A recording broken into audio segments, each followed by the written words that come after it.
옆 사람하고 같이 한번 인사하겠습니다. 우리 환한 미소로 손도 좀 잡아주시고, 당신은 존귀한 분이십니다. 당신은, 우리 집사님은 존귀한 분이십니다. 우리 한 번 더 인사하겠습니다. 집사님을 통해서 놀라운 일을 하실 줄로 믿습니다. 우리 집사님을 통해서 놀라운 일을 하실 줄 믿습니다. 아멘. 오늘은 마가복음 참된 제자도 60번째 언약의 식탁을 기억하십시오. 언약의 식탁을 기억하십시오 라는 제목으로 함께 말씀을 나누겠습니다. 특별히 사순절 기간인데, 우리 사순절 기간에 특별히 예수님의 주의 만찬을 우리가 기억하길 원합니다. 예수님의 그 만찬, 또 우리 교회도 3월 고난주간 시작될 때 주의 만찬을 거행하려고 합니다. 또 기도하면서 또 우리가 사순절을 보낼 수 있기를 간절히 소원합니다. 우리 지난번에 나눈 말씀인데요, 이 마가복음 14장에는 이렇게 두 가지 대조되는 큰 사건이 있습니다. 향유를 부은 마리아, 그리고 배신을 꾀하는 가룟 유다. 참된 제자의 모습과 그렇지 않은 모습이 아주 분명하게, 선명하게 마가복음 14장에 기록되어 있는 것을 우리가 볼 수가 있습니다. 그래서 오늘 말씀을 통해서 과연 나는 예수님의 참된 제자로 주님의 십자가를 붙들고 살고 있는가, 이렇게 또 한번 우리 자신을 돌아볼 수 있기를 간절히 소원합니다. 저의 간절한 소원은 저희 교회에 속해 있는 모든 분들이 예수님의 신실한 제자가 되실 수 있기를 간절히 소원합니다. 자, 이 그림은 최후의 만찬 그림이죠. 우리가 너무나 잘 아는 그림입니다. 사진이죠. 우리 아마 집에도, 우리 성도님 댁에도 이런 그림이 있는 분들이 있으실 거예요. 레오나르도 다빈치가 그린 1490년도에 그린 최후의 만찬 사진입니다. 이 사진을 보면서 예수님의 그 마지막 그 만찬을 우리가 또 이렇게 생각하면서 오늘 말씀을 우리가 들여다볼 수 있기를 간절히 소원합니다. 오늘 말씀에 보면은 두 가지의 모습이 동시에 나타나요. 정성스럽게 만찬을 준비하는 모습, 그리고 또 한쪽에는 배신의 그림자가 동시에 최후의 만찬에 이렇게 그려져 있어요. 우리가 볼 때는 이 최후의 만찬의 그림이 보기 좋아 보이는 것 같지만 이 안에 배신의 그림자가 같이 있다는 사실이에요. 그래서 참 최후의 만찬의 이 사건이 우리에게 주는 그런 의미가 또 있습니다. 자, 질문인데요. 예수님은 왜 마지막 만찬을 준비하셨을까요? 왜 마지막 만찬을 준비하셨을까요? 우리 이렇게 생각해 보실 수도 있어요. 우리 예수님이 이 땅에서 이제 마지막 떠나기 전에 이 제자들과 이렇게 송별의 그런 시간을 이렇게 가질 수 있었을 것이다, 이렇게 우리가 생각해 볼 수 있겠죠. 그러나 여기에는요, 더 큰 의미를 담고 있습니다. 세 가지로 우리가 예수님이 왜 주의 만찬을 준비하셨는가, 큰 의미가 있습니다. 첫 번째는요, 옛 언약, 유월절. 옛 언약이, 유월절이 어떤 사건이 있었죠? 출애굽할 때의 사건이잖아요. 이 옛 언약을 완성하고 새 언약을 세우시기 위해서. 여러분, 옛 언약이 무엇입니까? 이 출애굽기에 나오는 옛 언약, 유월절 사건이 의미하는 게 뭐였죠? 죽음이 넘어가리라. 패스 오버라고 하잖아요. 그죠? 한번 같이 읽어볼까요? 내가 피를 볼 때에 너희를 넘어가리니 재앙이 너희에게 내려 멸하지 아니하리라. 이게 바로 옛 언약, 유월절의 그 놀라운 의미가 있는 거죠. 약속. 이 피를 볼 때, 양의 피를 볼 때 너희를 넘어가리라. 패스 오버. 재앙이 너희에게 내려 멸하지 아니하리라. 죽음을 당하지 않을 것이라는 그런 약속이 바로 옛 언약입니다. 그런데 우리 예수님께서 그 옛 언약을 완성하시고 새 언약을 세우시는 거예요. 누구의 피로? 예수님의 그 십자가의 보혈로 새 언약을 세우시기 위해서 이 주의 만찬을 거행하는 거예요. 큰 의미가 있죠. 그리고 두 번째는요, 제자들을 향한 끝없는 사랑과 배려예요. 끝까지 제자들을 격려하고 위로하고 사랑의 메시지를 전해주기 위해서. 그리고 그 안에는 한 명의 또 배신자가 있었잖아요. 그런데 끝까지 배신자와 함께 회개할 수 있는 기회를 주기 위해서 주의 만찬을 거행했습니다.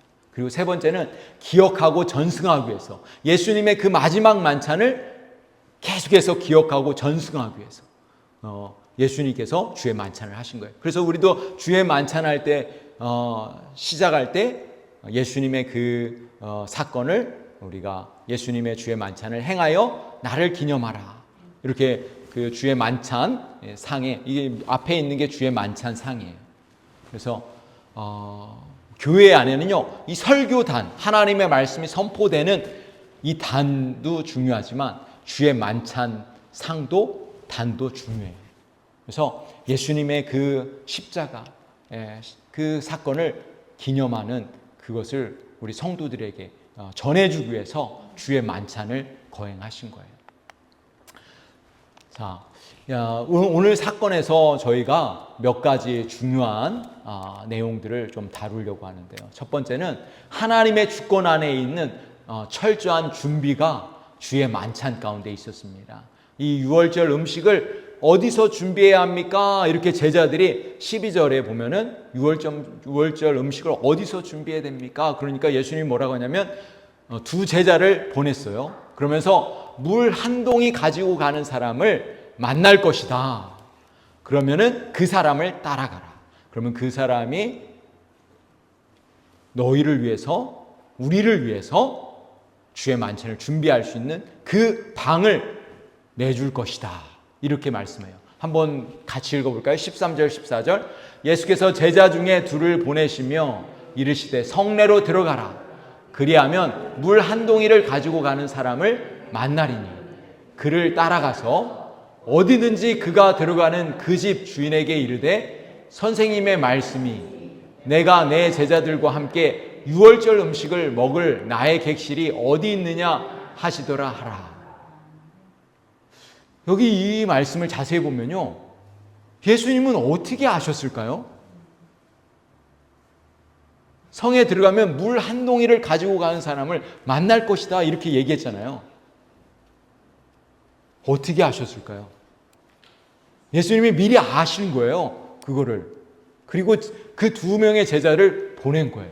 그리고 두 제자가 그 물 한 동이를 가지고 가는 사람을 만나고, 또 15절 16절 같이 읽어볼까요? 그리하면 자리를 펴고 준비한 큰 다락방을 보이리니 거기서 우리를 위하여 준비하라 하시니 제자들이 나가 성내로 들어가서 예수께서 하시던 말씀대로 만나 유월절을 준비하니라.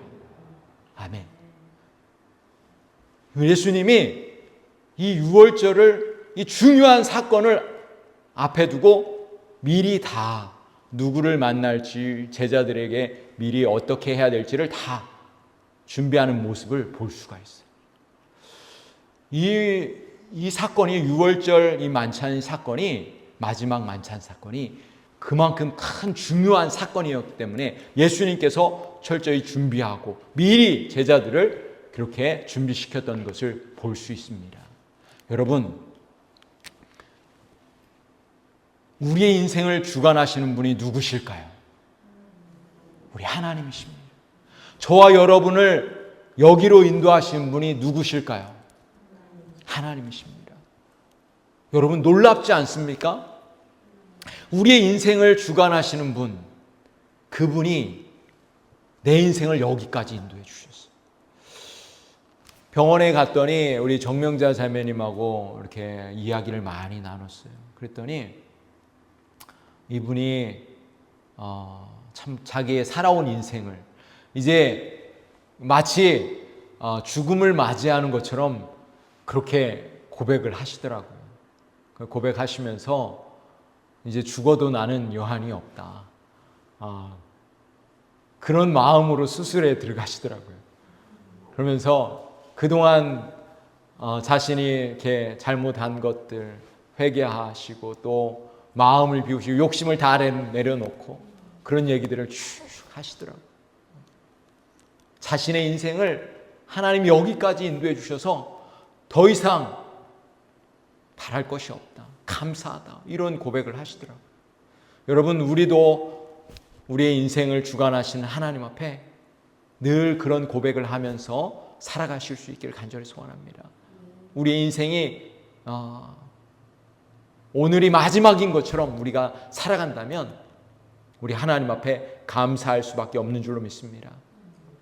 여러분, 우리 주님께서 유월절 만찬을 미리 준비하신 것처럼 하나님이 우리의 인생을 준비하시는 줄로 믿습니다. 우리의 앞길을 미리 앞서서, 때로는 우리가 고난을 당하고 어려움을 당할지라도 우리 주님이 우리의 앞길을 인도하시는 줄로 믿습니다. 그래서 우리는 두려워하지 말고 믿음으로 우리의 가야 할 길을 가야 될 줄로 믿습니다. 우리 하나님은 우리의 인생을 주관하시는 하나님이시기 때문입니다. 자, 오늘 또 두 번째 한번 우리가 봐야 할 것은 그림자가 드리운 그 식탁, 그 주의 만찬 식탁 가운데 이 배신과 연약함이 있었다는 거예요. 너희 중 한 사람 곧 나와 함께 먹는 자가 나를 팔리라. 예수님께서 이 마지막 만찬 그 자리에서 그렇게 이야기를 하신 거예요. 이렇게 예수님이 이렇게 이야기하셨지만 한마디로 말하면 너희 중에 배신자가 한 명 있을 것이다. 너희 중에 한 사람이 나를 팔 것이다. 이렇게 대놓고 얘기를 한 거예요. 자, 오늘 말씀의 19절, 20절 말씀 볼까요? 그들이 근심하며 하나씩 나는 아니지요 하고 말하기 시작하니 그들에게 이르시되 12 중 하나 곧 나와 함께 그릇에 손을 넣는 자니라. 이 제자들이 그 얘기를 들으니까 주님, 저는 아닙니다, 저는 아니지요 하면서 서로 다들 그렇게 이야기한 거예요. 그런데 예수님께서 12 중에 한 사람, 그 사람이 그릇에 손을 넣는 그 사람이 바로 나를 팔 사람이다, 이렇게 말씀하십니다. 그렇지만 제자들은 그것을 깨닫지 못했다고 성경은 말씀하고 있습니다. 여러분, 예수님은 배신을 알고 있었지만 끝까지 제자들과 함께 하셨어요. 그 이유가 무엇일까요? 이 회개할 수 있는 기회를 주시기 위해서. 마지막 식탁, 이 사랑의 식탁 그 자리에서 다시 한번 회개할 기회를 주기 위해서, 가룟 유다에게 기회를 주기 위해서 그 식탁을 마련했던 것입니다. 여러분, 우리 주님은 끝까지 우리를 지키시는 분이십니다. 죄인들을 사랑하시는, 회개할 수 있는 기회를 주시는 분이 바로 우리 주님인 것을 우리가 기억하실 수 있기를 간절히 소원합니다. 세 번째로 우리가 보아야 할 것은 그 사건을 통해서 언약이 성취되어지는 그 사건이 바로 유월절 만찬이었다는 거예요. 구약의 출애굽의 그 유월절로 심판이, 하나님의 그 사망의 심판이 넘어갔던 것처럼 예수님께서 그 언약의 그 성취를 위해서 유월절 만찬을 통해서 주님이 그 심판이, 죄의 심판, 우리 모든 인류에게 찾아오는 죄의 심판, 죽음의 심판을 멸하기 위해서 그 유월절 만찬을 거행하신 것입니다. 그런 의미에서 이 주의 만찬이 얼마나 우리의 인생 가운데, 우리의 삶 가운데 큰 의미 있는 사건인지 우리가 알 수가 있어요. 예수님은 21절에 인자는 자기에 대하여 기록된 대로 가거니와 이렇게 말씀하십니다. 이 사건이, 이 유월절 마지막 만찬 사건을 통해서 그 언약이 성취되어지는, 딱 도장을 찍는 그런 사건이 바로 주의 만찬이었던 것입니다. 21절 같이 한번 읽어볼까요? 인자는 자기에게 대하여 기록된 대로 가거니와 인자를 파는 그 사람에게는 화가 있으리로다. 그 사람은 차라리 나지 아니하였더라면 자기에게 좋을 뻔하였느니라 하시니라. 아멘. 여러분, 유다는 왜 예수님을 배신했을까요? 왜 배신했죠? 예수님을 3년 반이나 따라다녔는데, 놀라운 기적과 이적을 보았는데, 예수님의 가르침을 받았음에도 불구하고 유다는 왜 예수님을 배신했을까요? 이거는 정말 우리가 이해하기 어려운 부분이에요. 그런데 우리의 삶 속에서 우리의 신앙생활 할 때 가끔씩 우리는 예수님의 이 사건을 이해할 때가 있습니다. 우리도 때로는 가룟 유다처럼 배신할 때가 있다는 거예요. 우리도 우리의 모습, 우리 안에 있는 그런 모습을 우리는 또 발견할 때가 있습니다. 유다는 왜 예수님을 배신했을까요? 세 가지로 정리해 보면 자신의 욕망이 너무나 컸던 거예요. 자기가 생각했던 예수님이 정치적으로 왕이 되길 원했는데 십자가에 죽는다고 하니까 자신의 욕망이 무너지는 것 때문에 자신의 기대가 사라진 것이죠. 또한 예수님을 3년 반 동안 따라다녔지만 그에게는 믿음이 없었던 거예요.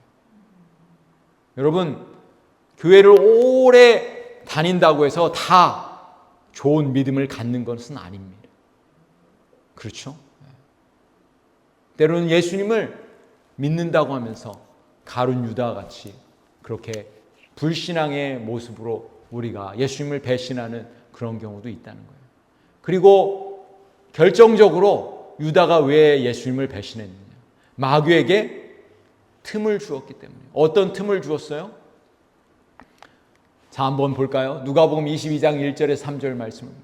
유월절이라 하는 무교절이 다가오매 대제사장들과 서기관들이 예수를 무슨 방도로 죽일까 궁리하니 이는 그들이 백성을 두려워함이라. 12 중에 하나인 가로지라라는 부르는 유다에게 사탄이 들어갑니다. 이 사탄이 가룟 유다의 마음에 들었어요. 무엇에 이 가룟 유다가 사탄에게 틈을 준 게 무엇이었어요? 이 마음을 열어놓은 거예요.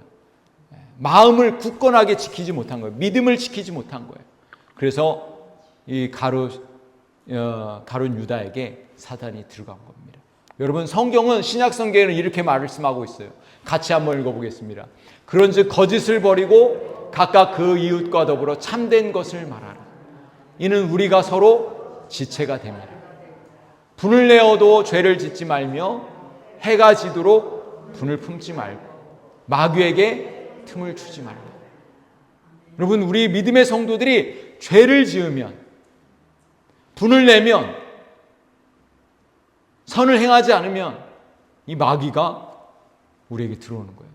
이 죄 가운데 마귀는 죄의 그 틈새를 가지고 들어오는 거예요. 그래서 우리 성도들에게 에베소서는 마귀에게 틈을 주지 말라 이렇게 말씀하고 있어요. 가룟 유다의 마음에 틈이 생겼어요. 예수님에 대한 기대가 사라지고 불신앙이 찾아오고 의심이 찾아오고 이 욕심이 찾아오면서 마귀에게 틈을 준 거예요. 사랑하는 성도 여러분, 배신의 결말은 어떠했을까요? 마태복음 27장 5절에 보면 유다가 은을 성소에 넣고 던져넣고 물러가서 스스로 목매어 죽은지라. 배신의 결말은 비극이었습니다.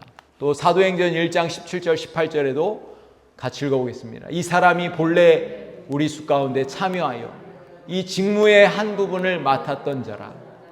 이 사람이 불의의 삭스로 밭을 사고 후에 몸이 곤두박질하여 배가 터져 창자가 다 흘러나온지라. 여러분, 배신의 결말은 비극입니다. 하나님을 떠나면, 죄 가운데 거하면 그 결말은 심판이 찾아오는 거예요. 오늘 주의 만찬 마지막 그 6월절 사건을 통해서, 6월절 마지막 만찬 사건을 통해서 우리는 이 사건을 우리 마음에 새길 수 있기를 간절히 소원합니다. 우리에게 주시는 교훈 세 가지를 우리가 기억하길 원합니다. 하나님의 주권을 신뢰하십시오. 때로 우리 가운데, 우리 인생 가운데 고난이 닥칠지라도, 어려움이 닥칠지라도 우리가 주님의 주권을 신뢰하십시오. 그 고통을 허락하신 분도 하나님, 고난을 허락하시는 분도 하나님이신 것을 우리가 믿고 또 끝까지 주님을, 고난 가운데서도 주님을 신뢰할 수 있기를 간절히 소원합니다. 또한 우리에게 주시는 교훈 두 번째, 배신과 불신앙을 우리가 매 순간순간마다 회개해야 될 줄로 믿습니다. 우리 안에 있는 이 가룟 유다의 마음, 배신과 불신앙의 마음들을 늘 우리가 주님 앞에 회개하고 살 때 우리는 마귀에게 넘어가지 않을 것입니다. 우리 믿음의 성도들이 늘 겸손하게 하나님 앞에 그렇게 나아갈 수 있길 원합니다. 그리고 마지막 하나님의 약속을 붙들고 살아가는 우리 믿음의 성도님들 되실 수 있기를 간절히 소원합니다. 우리 하나님의 약속, 우리를 끝까지 지키시고 보호하시고 구원하시겠다는 주님의 약속을 붙들고 믿음으로 승리하시는 저와 여러분이 되실 수 있기를 간절히 소원합니다. 우리 주님 다시 오실 때까지 이 찬양하면서